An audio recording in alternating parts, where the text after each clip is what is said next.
I'm Kirsty Tinto. I'm a Lamont Associate Research Professor here at Lamont, and I work in the Polar Geophysics Group looking at the Greenland and Antarctic ice sheets. I'm Caitlin Locke. I'm a PhD student at Lamont, and I study Antarctica, and I'm interested in modeling the seafloor under ice shelves there. Hi, I'm Emily Glazier. I'm also a graduate student here at Lamont in the Polar Geophysics Group, and I'm studying ice shelves, so the floating extensions of the ice sheets.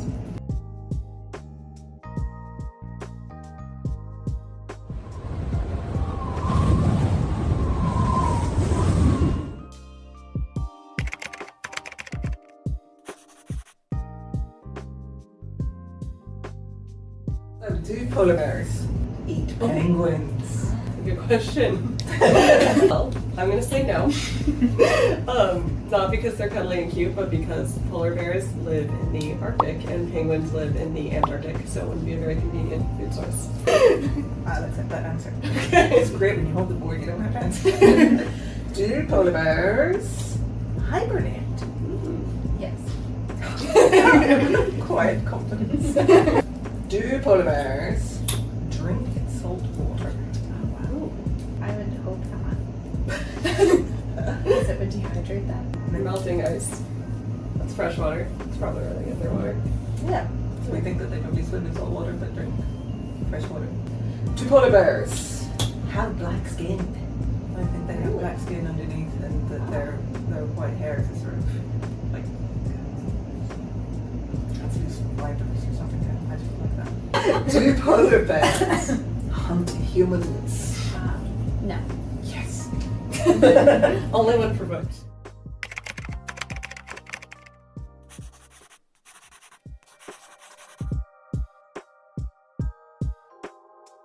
Why is the Arctic? Why is the Arctic Why is the Arctic? a desert? Ooh. If it were, it would be because the precipitation was really, really low. It takes energy to, evaporate water and produce rain, so sometimes really cold regions don't get that much precipitation. Why is the Arctic warming so fast? Ooh, how long have you got? Fossil fuels. As we can see.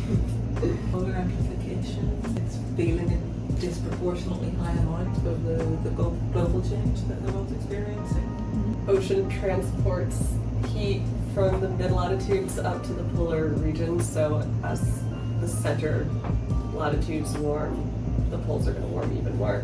Why is the Arctic ocean so shallow? Oh. Intriguing. So shallow, you say? Is it that shallow? You get shallow ocean in areas where you're actually on the continental shelf. Yes. And then deep ocean is sort of 3 kilometers deep, proper ocean, seafloor spreading. I'll say plate tectonics. You want to go all the way back? That's why. Why is the Arctic not a continent? Plate tectonics. Lots of other continents, like North America and Eurasia, reach into the Arctic Circle. But there is also the Arctic Ocean, which is proper seafloor. So it's not a continent because it's not one continent in the way that Antarctica is. It's tops of lots of continents and then ocean. Why is the Arctic sea ice so blue? Hey Emily, why is sea ice so blue? Why is sea ice so blue? I'm going to say it is thinner and has a different crystal structure than the ice in the ice sheets and ice shelves, so the way that the light reflects off of it is going to be different. I was saying that it's blue. It doesn't always look blue. It's white a lot of the time. When you get melt ponds on it, Yeah. they can look more blue. You see blue in big icebergs that go by, but not so much in sea ice. And then, like, we've done a lot of work from aeroplanes. We look down on the sea ice, and they actually categorize the stuff as light grey sea ice and dark grey sea ice. So Not blue. Sea ice is more grey than blue. Internet.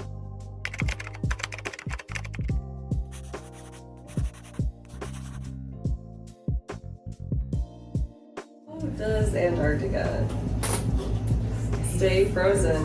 It does. It's The cold. ice does melt. It Yes. forms melt ponds in a lot of the continent during the summer, but then they refreeze in the winter for the most part. It's super cold. Yeah. How does Antarctica look without ice? This is all you guys. Beautiful. Well, that's not to say that we shouldn't keep the ice there. It looks like this vast landscape of an ancient continent under East Antarctica, which is kind of like the Canadian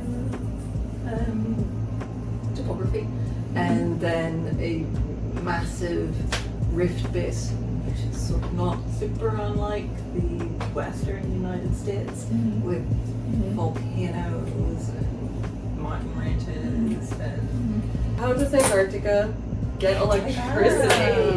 oh, that's super fun. And sometimes they've got generators that are using petroleum products, same as all the rest of us. Sometimes they're wind generated, and it can be very challenging to put electricity generating windmills in such a stormy environment. Back in the olden days, there was a nuclear reactor that the US program was going to spin up to power McMurdo, but that idea didn't last all that long. Alrighty, how does Antarctica Ooh. have volcanoes? Plate tectonics! Plate tectonics. Actually, you've got lots of old volcanoes. Mount Erebus, which is the one on Ross Island where McMurdo Station is an active volcano, and you can kind of see the plume coming out of that on a fine day. How does Antarctica affect us? Ooh. Antarctica has a lot of ice that is vulnerable to melting, and when it melts, it has to go somewhere, and that's into the oceans. And then if the oceans get bigger, it can affect coastal communities that are vulnerable to flooding and sea level rise. If it melted today, that would add 65 meters. And Everywhere, like everywhere globally. Global average 65 meters. Where we are, I think we're sitting at around 60 meters above sea level right here. So just imagine the ocean at your right there. And in regular time, even if it didn't melt, it's a Yes. very important and dynamic part of the present climate system as driving ocean circulation and making the whole environment the way it is today.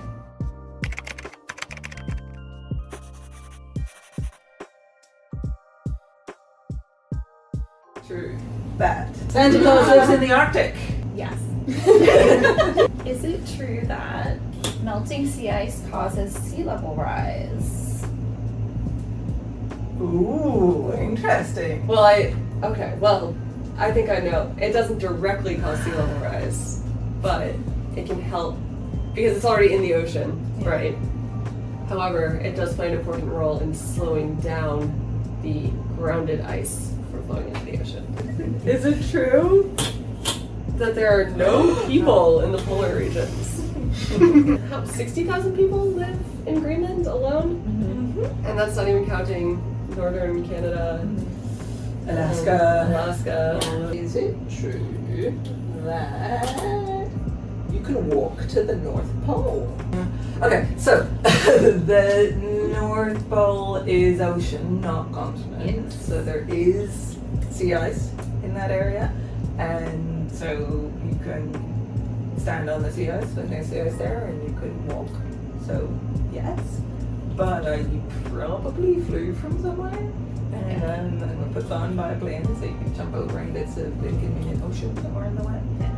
Is it true that we can help the polar regions? Yes, it is true. Yes, thumbs up to that. Is it true that you need to have your wisdom teeth removed to go to Antarctica? No. I haven't been, but they're telling me no. Yeah, it's not true. It does happen sometimes. You go to the dentist before you go, and they figure out if it's likely that you're going to have some situation that you wouldn't want to have so far from medical help. Sometimes that means that they would enthusiastically remove your wisdom teeth. But I've got mine. Yeah, I have 3.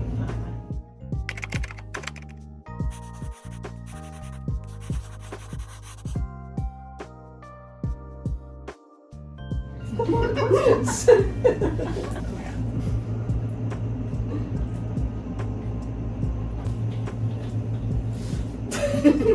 Number one question on my mind right now is what causes ice shelves to bend upward? So again, ice shelves are the floating ice extending off of the Antarctic ice sheet, and you expect them to bend a little bit downwards at their front because of the ocean pushing on them.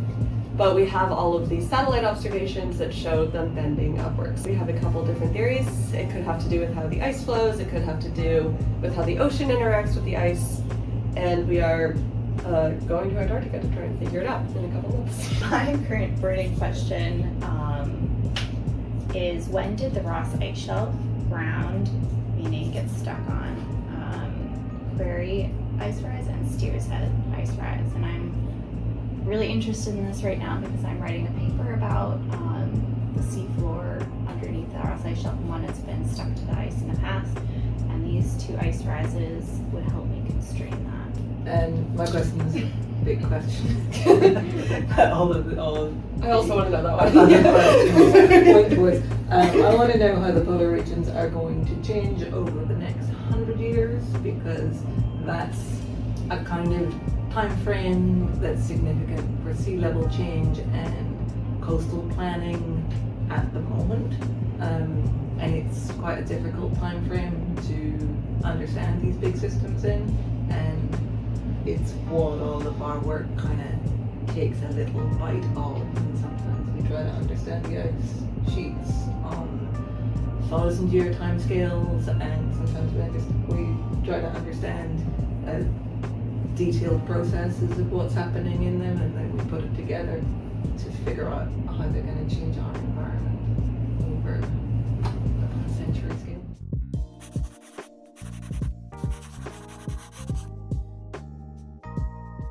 I think the number one thing that we have to do is emit fewer fossil fuels. Vote when you can.